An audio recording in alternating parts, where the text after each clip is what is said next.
Bismillah, alhamdulillah, wassalatu wassalamu ala rasulillah wa ala alihi wa sahbihi wa man tabi'ahum bi ihsanin ila yaumiddin. Amma ba'du.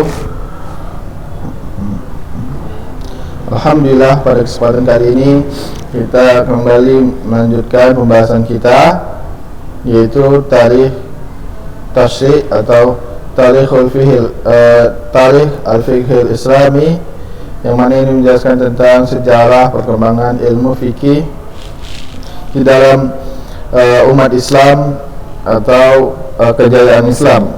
Nah, pada kesempatan kemarin kita telah membahas beberapa di sini, tertulis di papan tulis dan seterusnya sampai halaman 52. Akan tetapi karena itu penjelasannya sangat ringkas, jadi Ustaz ulang. Insyaallah pertemuan kalau masuk lagi kita akan melanjutkan lagi. Tapi di sini Ustaz merojah saja. Kita ulang pembahasan kita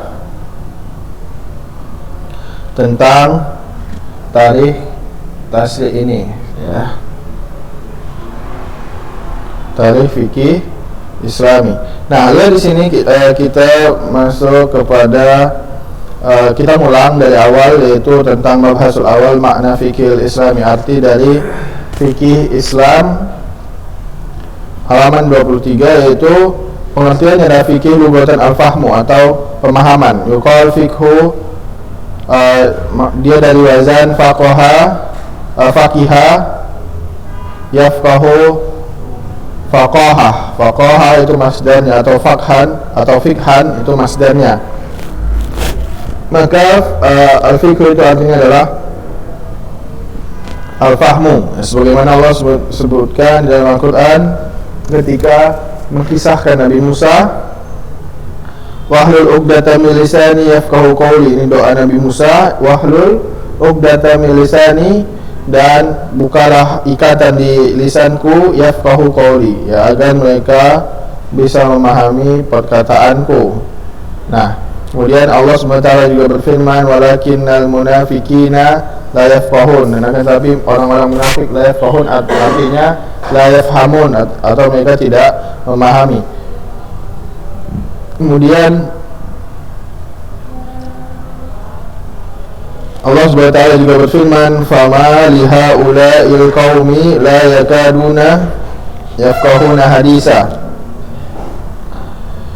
dan fama lihaula'il qaumi, dan mereka kaum tersebut la yakaduna, mereka hampir la yakaduna yafqahuna hadisa, mereka hampir tidak memaham perkataan itu. Maka di sini yafqahun artinya yafhamun, ya. Arti secara lugah dari fikih adalah al-faham.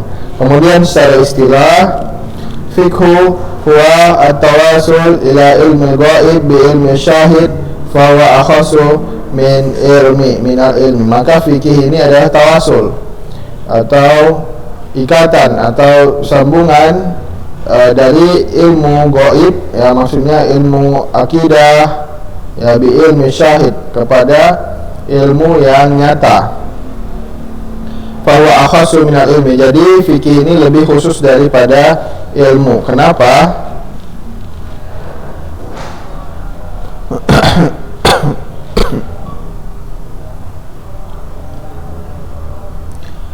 Karena ilmu fikih ini dia adalah penyambung, ya, atau penyeberangan antara ilmu gaib dan ilmu syahid. Kok bisa ilmu gaib? Jadi ilmu gaib maksudnya adalah wahyu yang diturunkan oleh Allah SWT, ya, kepada yang akan kita praktekkan di alam nyata.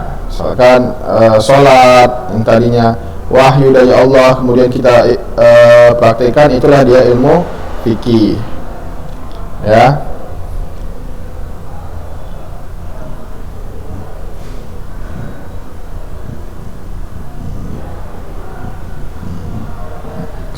Kemudian secara istilah, huwa al-ilmu bi ahkami syar'iyyah al-amaliyah bi adillatiha tafsiliyah, dia adalah ilmu dengan hukum-hukum syar'i, ya, syar'i al-amaliyah, syar'i al-amali min adillatiha at-tafsiliyah, dengan dalil-dalilnya yang tafsil, yang berarti berbeda dengan usul fikih yang mana dia menggunakan dalil-dalil yang ijmal. Kemudian di sini muhtarazat artinya pengertian dari fikih tersebut. Ahkam syariah maksudnya keluar darinya adalah ahkam atau hukum-hukum yang ghairu syariah seperti nahwu, balaghah, ya, sharaf dan seterusnya. Itu bukan ahkam syariah kan, tapi ahkam al-lughawiyah dan seterusnya. Kemudian al-amaliyah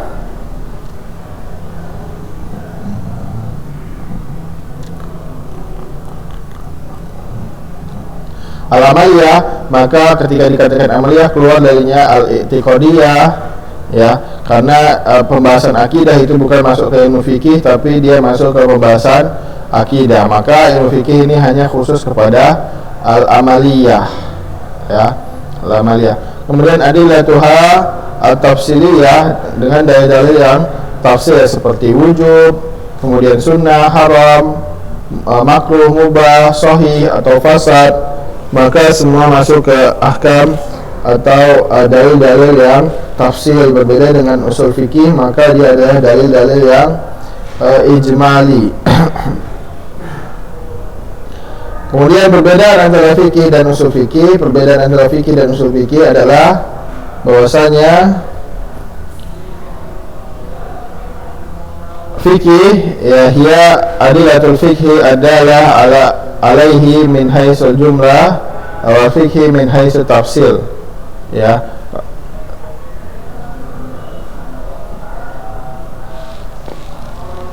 Fikih itu ada ilmu yang dalilnya menunjukkan dengan dari sisi yang terperinci, ya. Maka di situ dalilnya menunjukkan khusus kepada, contohnya kepada sholat, nikah dan seterusnya. Akan tapi usul fikih beda, karena usul fikih dia usul tidak menunjukkan kepada hal yang terperinci, ya.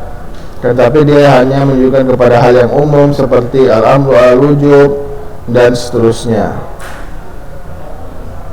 Adapun ilmu fikih ini terbagi kepada 4, yaitu imma an tata'allaq bi amril al-akhirah wa hiya al-ibadat, yang terkait dengan ilmu akhirah yaitu al-ibadah, wa ma an tata'allaq bi amril dunya, atau yang berkaitan dengan umur dunia yaitu al-muamalah atau sosial kepada manusia, atau yang yata'allaq bil munakahat dengan pernikahan, atau yata'allaq bil uqubat atau jinayat atau pidana. Maka itulah dia ilmu fikih terbagi 4, ya, ibadah, muamalah, munakahat dan jinayah. Nah, kemudian kita masuk ke makna syariah. Syariah secara bahasa dari kata syara'a yasra'u syar'an, ya, artinya nahjut tariq atau jalan yang jelas, itu dia syariah, atau jalan yang dilalui, itu dia syariah. Bagaimana Allah Subhanahu wa taala berfirman, likullin ja'alna minkum syir'atan wa minhaj. Setiap umat kami jadikan syariat dan manhaj yang berbeda-beda di dalam fikih. Adapun akidah mereka sama. Adapun syariat Islamiyah, maka dia adalah tasilul insan ilallah, yang mana jalan manusia untuk menuju tujuannya yaitu Allah Subhanahu wa taala, ya, mendapat ridha Allah Subhanahu wa taala dengan jalan yang lurus, ya, dari dunia sampai ke akhirat. Nah, ketika dikatakan syariat Islamiyah, maka masuk di situ akidah dan fikih. Nah, tapi kalau dibilang tarikh tasyi' al-fikhi, maka dia masuk syariah fikih saja.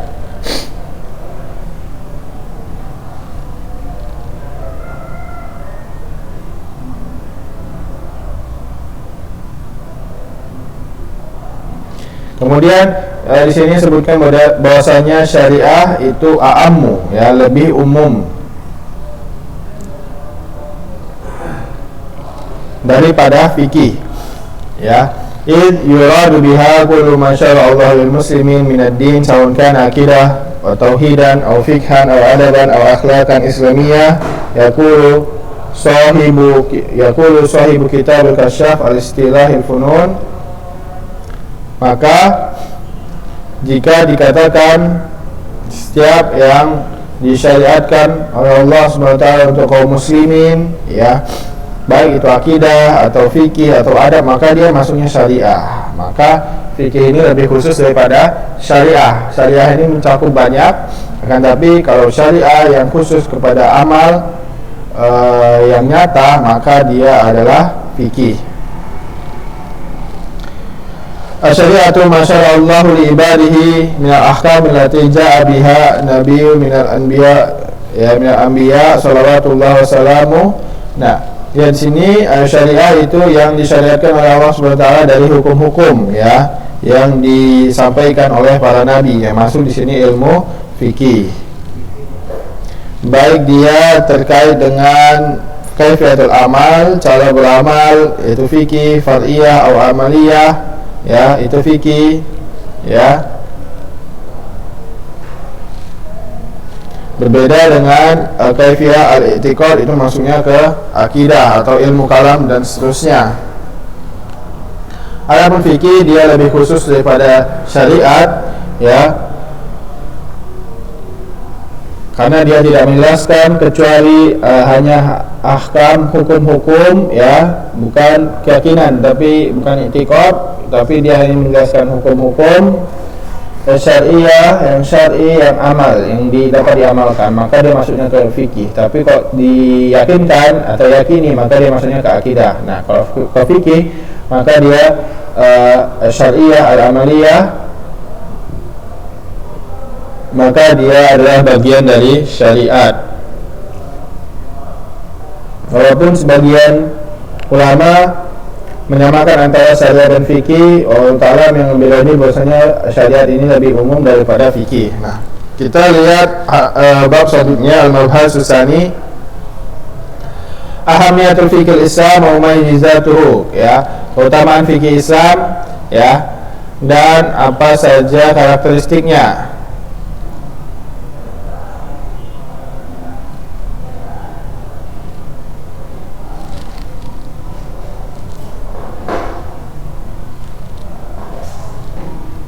Allah SWT berfirman, "Falaula nafaram min kulli firqatin minhum ta'ifatun yatafaqahu fid din wa liyunziru qaumahum idza raja'u ilaihim la'allahum yahdharun." Falaula nafaram. Nah, maka tidaklah ada seorang dari setiap firqah ta'ifatun kecuali dia apa? Yatafaqahu, yang memahami agama dan dia menjelaskan kepada kaumnya ketika dia kembali kepada kaumnya. Semoga kaumnya itu mendengarkannya. Nah, lihat di sini dia belajar ilmu fikih, maka ilmu inilah yang menjadi keutamaan ilmu fikih yang Allah sebutkan di dalam firman-Nya. Dan Allah a'dalul adilin wa qad harrama dzulma. Di dalam ilmu fikih juga Allah di situ ada keadilan Allah SWT, karena Allah mengharamkan kezaliman, ya, kalau mengambil harta atau mengambil nyawa dan seterusnya, dan di situ ada nizam atau undang-undang, ya, agar manusia tetap berada di dalam kemaslahatan, tidak menyerang ke dalam kemadaratan dalam hidup mereka. Tetapi nizam ini tidak cukup satu, maka Allah tidak cukup hanya nizam saja, maka Allah menurunkan ukubat, ya, atau ukubah bagi mereka yang melanggar undang-undang atau melanggar peraturan Allah SWT. Maka di situ adalah hukum jinayat, ya, dan seterusnya. Allah juga menjelaskan cara-cara beribadah atau mendekati diri ke surga, maka di situ Allah sebutkan semua di dalam ilmu fikih.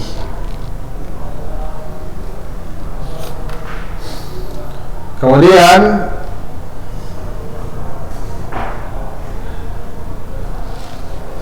halaman 28, mumayyizat fikih Islam.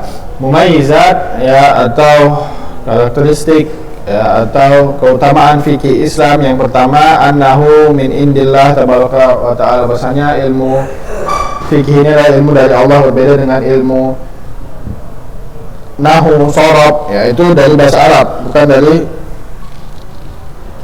Allah Subhanahu wa ta'ala murni. Kalau ilmu fikih ini turun dari Allah Subhanahu wa ta'ala karena pondasinya adalah wahyu Al-Quran dan hadis. Fama min hukmin syar'in illa walahu dalil syar'i, maka tidaklah dari ilmu fikih hukum syar'i kecuali Allah menurunkan dalil syar'i yang menunjukkan kepadanya, baik itu Al-Quran atau sunnah atau mimma stanbata minhuma, atau apa yang diistinbatkan diambil darinya.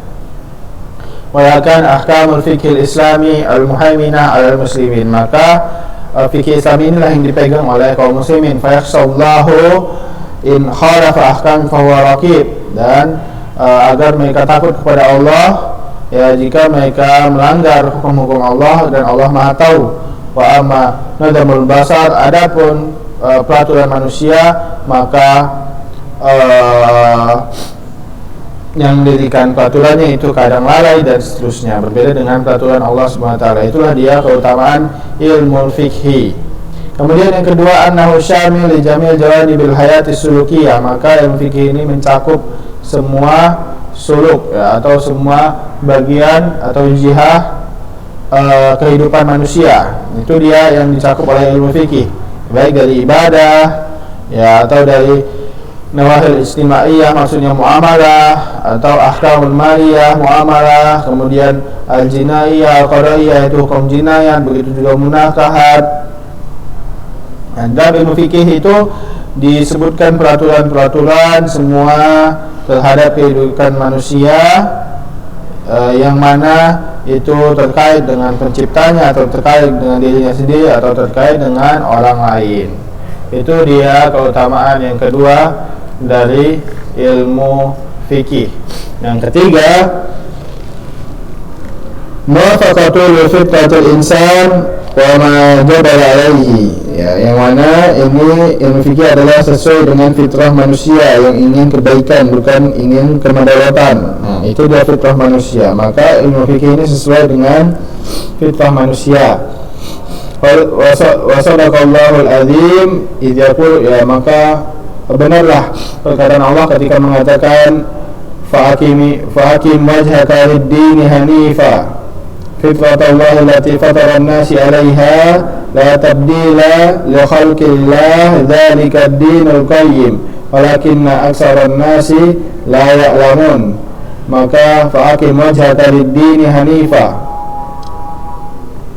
fitratallah, maka ini fitrah Allah yang Allah fitrahkan atau tanamkan di dalam kehidupan manusia. La tabdila li khalqillah dzalika ad-dinul qayyim, maka tidak ada pengganti-pengganti di dalam agama Allah Subhanahu wa taala. Maka di sini maksudnya fitrah itu adalah fitrah yang Allah tanamkan di dalam ilmu fikih, ya, yang mana itu dia menginginkan kebaikan. Din yasmil arkanul iman, dan agama itu mencakup arkan iman, rukun-rukun iman, rukun Islam, kemudian ibadah, muamalah, yang mana dia tercakup di dalam fikih. Maka itulah dia fikih, dia sesuai dengan fitrah manusia. Tidak ada sedikit pun yang bertentangan dengan fitrah manusia. Semua ingin kebaikan, kemudahan, dan seterusnya. Yang keempat, yahulu jami' muskilatin nas wa mutallibatuhum al-hayatiyah, yaitu memberi jalan keluar, ya, atau membersihkan, ya, semua muskilah, ya, muskilah atau permasalahan-permasalahan manusia yang ada di dalam kehidupan manusia dan kebutuhan-kebutuhan kehidupan mereka. Maka itulah dia ilmu fikih, ya, ingin memberikan jalan keluar kepada manusia dan memberikan kebutuhan-kebutuhan mereka. Fahuwa shalih li kulli zaman wal makan. Maka fikih ini bisa dipakai di setiap zaman dan makan. Al-masalihun nasul jami', dan ini mencakup kemaslahatan seluruh umat manusia, ya. Maka itulah dia berbedanya ilmu fikih dengan ilmu lain.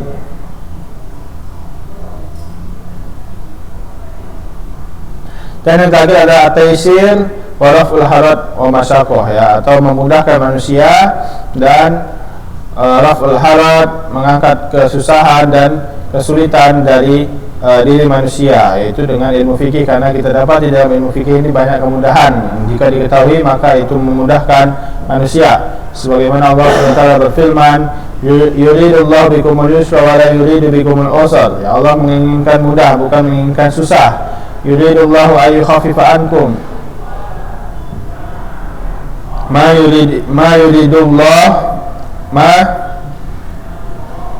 yuridullahu liyaj'ala 'alaikum min harajin wa ma ja'ala 'alaikum fid dini min haraj, dan seterusnya.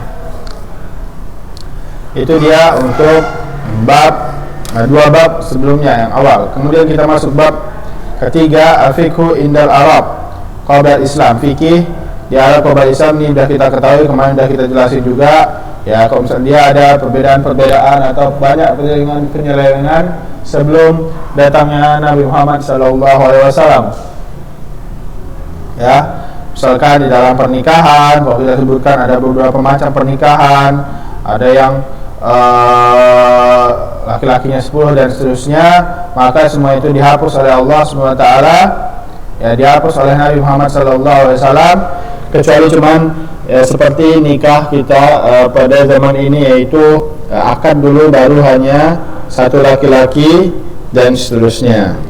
Begitu juga masalah jual beli sudah kita bahas, ya, jual beli banyak yang dilarang.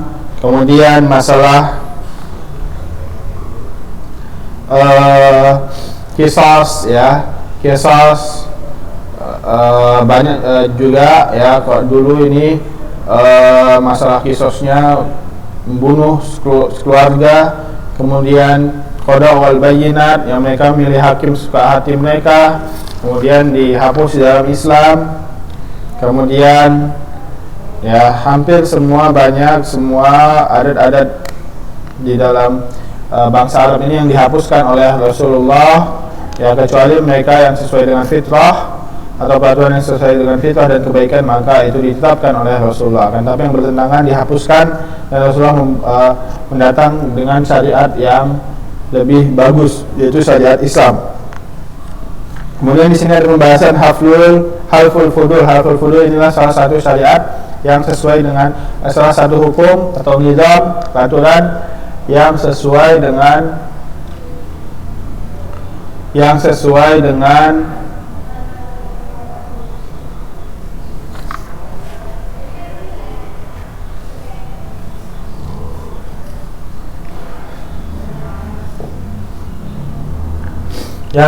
dengan fitrah manusia. Jadi ini baik, jadi tidak dihapuskan oleh Rasulullah, bahkan dipuji oleh Rasulullah, ya, karena di situ kebaikan, ya, menolong orang, ya. Kemudian dia di sini halful fudul, yaitu ketika Dzulqa'dah, ya, sebelum diutusnya Nabi Muhammad SAW, 20 tahun sebelum diutusnya Nabi Muhammad SAW, terjadinya halful fudul, yaitu perjanjian di salah seorang rumah kafir Quraisy, yang mana di dalamnya adalah perjanjian untuk menolong orang-orang du'afa atau menolong orang-orang yang terzolimi dan membasmi orang-orang yang berbuat zalim dan kezaliman.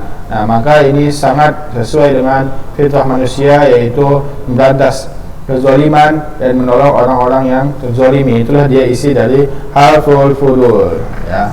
Dan itu dipuji oleh Rasulullah SAW. Adapun kita buka halaman 38, kehidupan Arab qabla Islam, ya, kehidupan Arab qabla Islam, ya, di luar Arab, ya, maka semua kebanyakan mengikuti konun dari Yahudi dan Nasrani, ya. Itu dia orang-orang di luar Islam, baik itu Yahudi, Habasyah, kemudian Romawi, itu Yahudi dan Nasrani, ya. Adapun Persia dia Majusi, itu dia kehidupan sebelum datangnya Islam. Kemudian Rasulullah datang atau diutus oleh Allah SWT, wa ma arsalnaka illa rahmatan lil alamin wa arsalna lin-nasi rasulan wa kafa billahi syahidan, dan seterusnya. Ini untuk membawa cahaya yang terang benderang, ya, memberikan kemaslahatan bagi kehidupan umat manusia. Itu dia untuk pembahasan kita kali ini ya. Adapun setelahnya ya komisi online kita lanjut. Kalau online kita lanjut pada apa yang telah kita sampaikan pas pertemuan online, yaitu kita tulis papan tulis kemudian jelaskan sedikit demi sedikit. Mungkin ini saja yang dapat disampaikan. Kita tutup dengan doa kafaratul majelis. Subhanakallahumma wa bihamdika asyhadu an la ilaha illa anta wa astaghfiruka wa atubu ilaih. Wassalamualaikum warahmatullahi wabarakatuh. Akan tapi kita jelaskan nggak jadi tutup ya, kita jelaskan satu bab lagi, nanggung waktunya juga masih sedikit, yaitu hajatun nas ila syariatil Islam, kebutuhan manusia terhadap syariat Islam.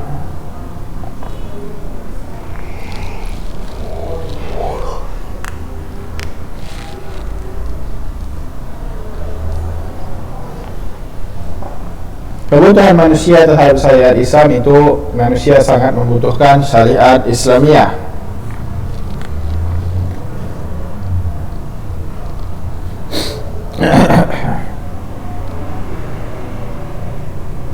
Baik itu tadi di dalam kehidupan mereka ya, atau masyakoh mereka, maka mereka sangat membutuhkan syariat Islamiyah, yaitu peraturan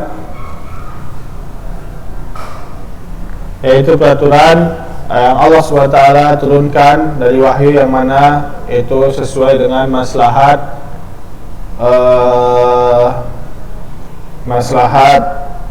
baik pada seluruh kehidupan manusia, dan menghapuskan semua madorot atau doktrin-doktrin yang ada sebelum datangnya Islam atau pada masa jahiliyah.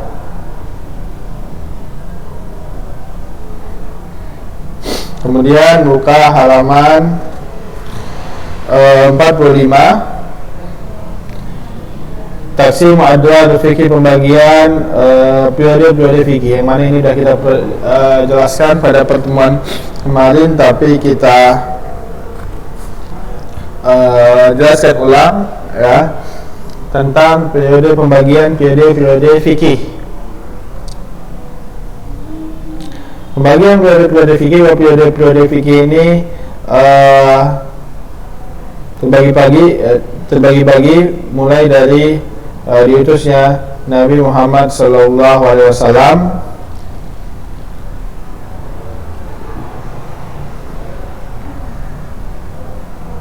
sampai zaman kita sekarang. Tapi dia dibagi menjadi beberapa periode.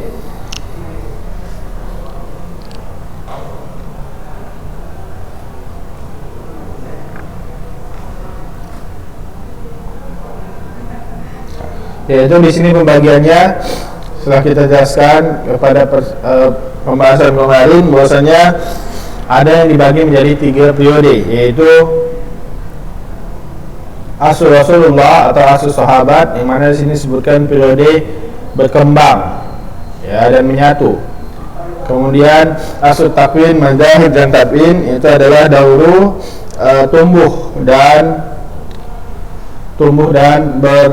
tumbuh dan mekar ya.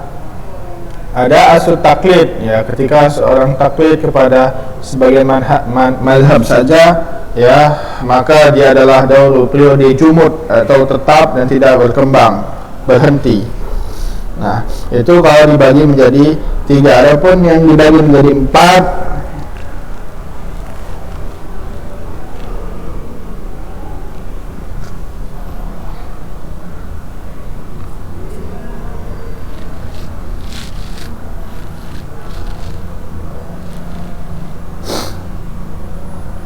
yang pertama adalah nas'atul ladzi kana ayyam Rasulullah. Yang pertama adalah periode tumbuhnya, yaitu pada saat pertama hidup Rasulullah sampai meninggalnya, yaitu tahun 11 Hijriyah ya, tahun 11 Hijriyah.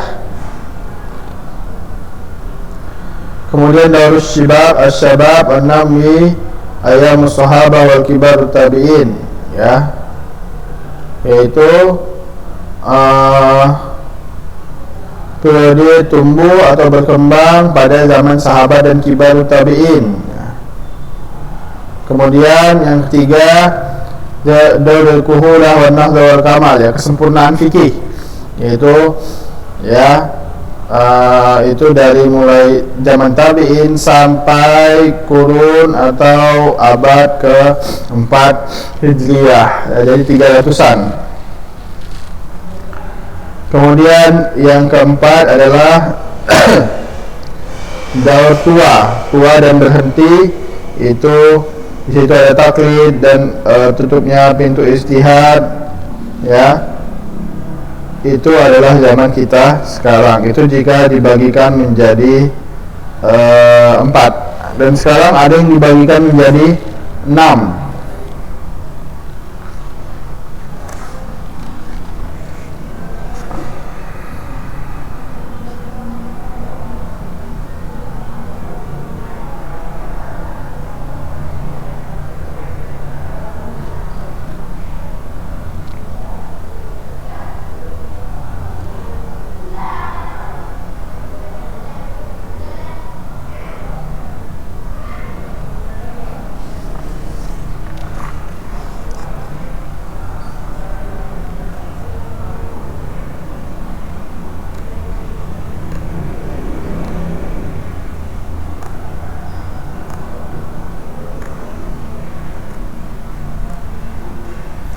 Yaitu ada periode pertama adalah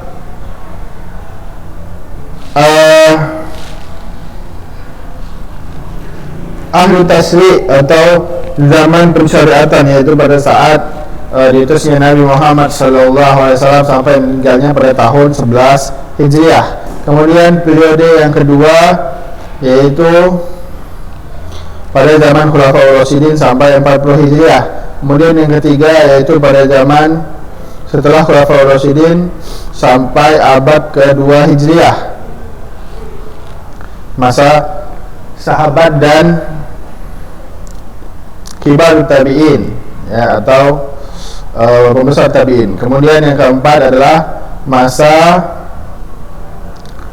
dari awal-awal abad kedua sampai pertengahan abad ke-4 Hijriah. Di situ jatuhnya Baghdad, ya, kalau nggak salah di situ jatuhnya belum, ya, itu di situ tumbuh-tumbuhnya. Kemudian periode kelima yaitu dari pertengahan abad ke-4 sampai jatuhnya Baghdad. Nah, jatuhnya Baghdad itu pada abad ke-6, yaitu 656 Hijriah, ke-7, abad ke-7. Nah, di situ setelah berkembang kemudian berhenti setelah jatuhnya Baghdad, ya, di tangan Tatar, ya.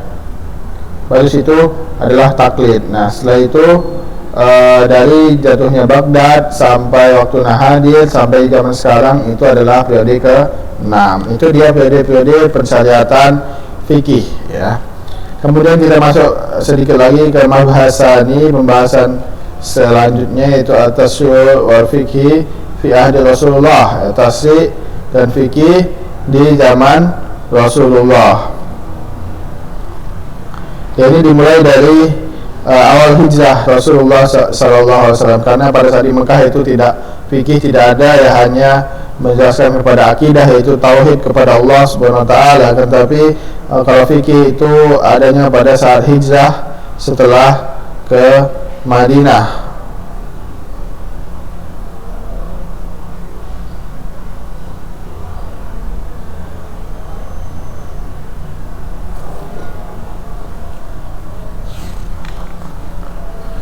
Kemudian di sini pensyariatan fikih itu ada 3 jalan, yaitu dari thariqatul wahyu yang kalam yutla, yaitu maksudnya Al-Quran.